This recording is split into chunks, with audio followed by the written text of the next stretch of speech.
크립토 엑스파일 시간입니다. 암호화폐 거래소 빗썸에서 발생한 대형 오지급 사태가 화제인데요. 이벤트 진행 과정에서 수백 명에게 62만 원을 나눠줘야 할 것을 비트코인 62만 개로 잘못 지급한 것이 사건의 발단이었습니다. 한 사람당 2,000개, 시가로 1,500억 원이 좀 안 되는 액수입니다. 자세한 이야기 스매시파이 백훈종 대표와 나눠보겠습니다. 대표님 나와 계시죠? 네, 안녕하세요. 네, 대표님 가장 먼저 궁금한 건데요. 이 빗썸이 오지급한 비트코인은 전부 회수된 건가요? 네, 일단 오지급이라는 단어가 주는 어폐가 좀 있습니다. 이 비트코인 거래소 빗썸에서 고객 계정에다가 찍어준 번호는 그냥 그 고객 계정의 숫자로 업데이트되는 장부상 가치일 뿐이에요. 실제 비트코인이 빗썸의 지갑에서 고객의 지갑으로 이동한 지급된 게 아니라 오지급이라는 표현을 쓰니까 이제 지급된 것처럼 표현이 되지만 실제로는 그냥 계정의 숫자만 업데이트가 됐던 겁니다. 그리고 마찬가지로 그것을 반환했다고 할 때도 반환받았다라고 할 때도 마치 밖으로 나간 비트코인이 돌아온 것처럼 느껴지니까 이 오지급과 반환이라는 단어가 좀 많은 오해를 불러일으키고 있는데요. 비트코인 62만 개가 지급되고 다시 회수된 게 아니라 그냥 62만 개라고 하는 숫자가 고객 계정에 찍혔다가 사라진 거다. 이렇게 이해를 하시면 되겠습니다. 네, 말씀하신 것처럼 의문이 들었는데 사실 비트코인 62만 개라면 엄청난 규모잖아요. 빗썸이 정말로 비트코인 62만 개를 보유하고 있었던 건 아닌 거죠? 네, 그렇습니다. 비트코인은 명확하게 10분에 3.125 비트코인씩 신규 채굴이 지금 되고 있고 그 숫자가 4년에 한 번씩 반감기를 거치면서 절반씩 줄어들고 있는 그 아주 수학적인 메커니즘에 따라서 공급 스케줄이 투명하게 잘 굴러가고 있어요. 그래서 추가 비트코인이라는 것은 생겨날 수가 없습니다. 다시 한번 말씀드리지만 빗썸에서 62만 개의 비트코인이 생겨난 것은 갑자기 비트코인이 없던 비트코인이 생겨난 게 아니라 비트코인 원장과 상관없는 빗썸 자체 내부 서버 원장에서 62만 비트코인이라는 숫자가 그들에 의해서 생성이 된 거죠. 그래서 실제 비트코인은 62만 비트코인이 없지만 마치 있었던 것처럼 고객 계정에 숫자가 한번 들어왔다 나간 겁니다. 네, 이번 사건에서 사실 빗썸이 비트코인을 그냥 복사할 수 있는 거냐, 이렇게 오해하셨던 분들도 계실 것 같은데 한 번 더 설명 부탁드리겠습니다. 네, 어떤 거래소들도 비트코인을 복사할 수는 없습니다. 그들이 어떻게 하냐면 비트코인이 우리가 그 고객 계정, 그러니까 저의 빗썸 계정에다 비트코인을 입금을 하면 빗썸은 그 비트코인을 그대로 계좌나 또는 금고에다가 다른 고객들의 비트코인과 함께 잘 놔둡니다.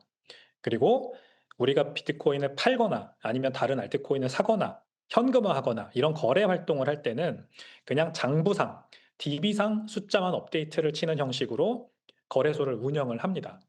결국 고객이 처음에 넣었던 비트코인 총액과 특정 시점에 그 거래소의 금고에 남아있는 비트코인을 총액을 비교하면 당연히 남아있는 비트코인이 더 클 테니까 아주 약간이라도 그런 식으로 관리를 하는 거죠.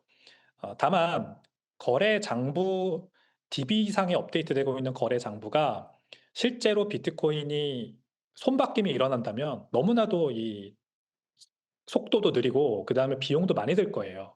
그래서 운영 효율성 또 빠르게 거래가 체결돼야 된다는 속도의 어떤 편의성 때문에 거래소들은 다 이렇게 장부상 거래를 합니다.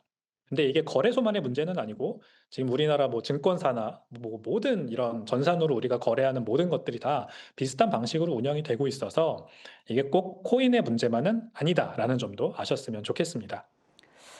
네, 그럼 거래소가 모든 거래를 블록체인에 바로 기록하지 않고 내부 장부로 먼저 해야만 하는 이유에 대해서 한 번 더 설명해 주시죠. 왜냐하면 블록체인은 한 번 거래를 처리할 때마다 큰 비용이 발생하기 때문이에요. 이 블록체인은 굉장히 비효율적이고 느린 네트워크지만 대신에 투명하고 그다음에 공신력이 있고 신뢰도가 높습니다. 바로 이 분산 원장이라는 기술을 활용해서 책임과 권한의 주체를 불특정 다수에게 나눠서 이 단일 실패 지점을 없앤 효과가 있는 거죠. 그렇기 때문에 한 건의 거래를 처리함에 있어서 비용이 붙습니다. 이 거래소가 반대로 거래소가 운영하는 서버 자체 원장은 한 건의 거래를 처리한다고 엄청나게 비용이 발생하진 않죠. 그러니까 수만 건, 수십만 건의 거래를 초당으로 처리해야 하는 이 거래소의 생리상 블록체인을 이용해서 모든 거래를 다 온체인에서 처리하는 거는 너무나도 비효율적이고 비싸고요. 일단 거래가 엄청나게 많이 일어나고 빨리 처리되는 게 가장 큰 관건이다 보니까 내부 원장에서 처리를 하고 결과값만 고객의 계정에다가 반영을 해 주는 요런 식으로 운영하고 있다 보시면 되겠습니다.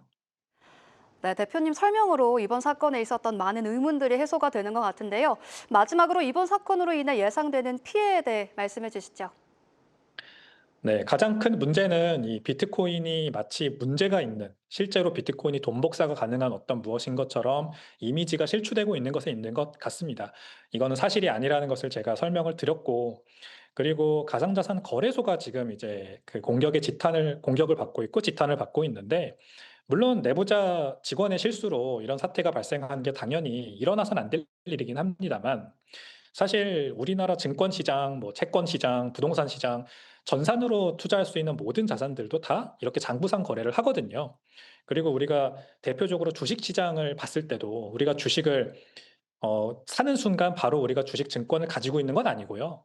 마찬가지로 우리가 팔았을 때 해당 증권을 내 손 안에서 털어버린 게 아닙니다. 그냥 장부상에서 숫자만 왔다 갔다 하다가 증권사도 마찬가지로 이 한국거래소랑 예탁결제원과의 이런 전산 시스템을 활용해서 세틀먼트라는 거를 하죠. 거래소는 이 모든 것들을 자체적으로 해왔기 때문에 어쩌면은 더 지탄의 대상을 받아오는 것 같습니다. 근데 거래소들은 사실 이렇게 할 수밖에 없었던 이유는 법적 미비도 있었고 아직까지 뭐 우리나라에서도 그렇고 전 세계적으로 디지털 자산이 이 금융 시스템의 일부인가 요것조차도 사실 잘 구분이 안 되고 있기 때문에 거래소들은 자구책으로 이 자체적인 원장을 계속해서 운영해오고 있는 것도 있다는 점. 근데 물론 이 사태가 이제 국내 거래소 그리고 비트코인 전반적으로 전부 다 이미지 실추로 이어지는 게 가장 걱정된다. 예, 그래서 잘 해결되었으면 좋겠는, 무마되었으면 좋겠는 그런 바람입니다. 네, 마지막 당부 말씀까지 오늘 말씀 잘 들었습니다. 지금까지 스매시파이 백훈종 대표였습니다. 감사합니다.